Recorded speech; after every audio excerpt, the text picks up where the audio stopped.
You know, you're only as good as your last one, especially when you are a wide receiver who, on a good day, going to see it 10 times, as Malik Nabers did in this game. 10 receptions for 127, 11 targets, had the one drop there. What did you make of the day? This is a player who now has the second most receiving yards through 2 games in NFL history. 193 already for Nabers. Seems to be fitting in despite the inefficiencies in this offense. Man, he's a dude.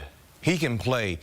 The same things that we saw surface with Nabers while playing for LSU, we're seeing rather fast in the National Football League with the Giants. He has established a relationship with Daniel Jones, which is super important because you want to see Daniel Jones be at his best when throwing the football, and clearly he believes that Malik Nabers is going to be where he needs to be to come up with huge receptions, right, in the passing game. And they got things going, so that's a bright spot to see.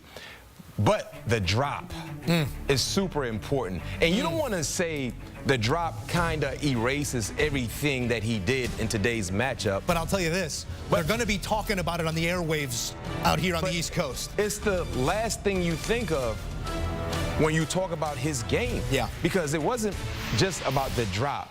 It was a drop that happened late in the 4th quarter. It was a drop that happened on 4th down. Yeah.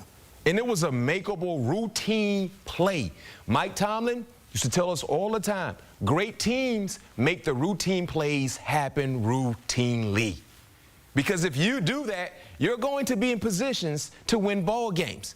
That routine play, it didn't happen.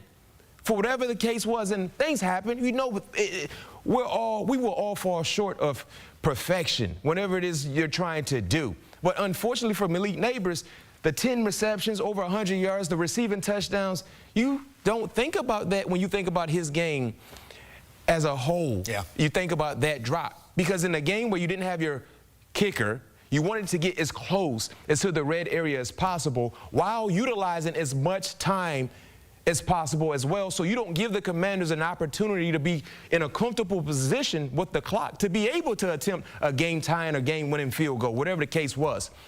This is something he has to get over.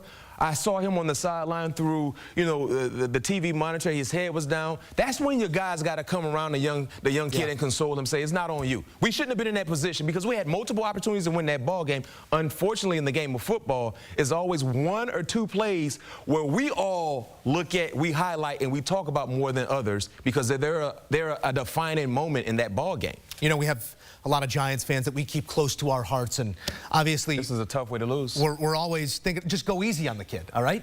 He's the future. Oh, yeah. The only goal is to develop, and he is the piece you need to develop around. You wouldn't have been in the game as close as you were if it wasn't for him. He had a lot to do with where you were in the game. Unfortunately, just the lapse of concentration led to that big, monumental drop. The highs and lows of life in the NFL as we take a look at the leg. How about it?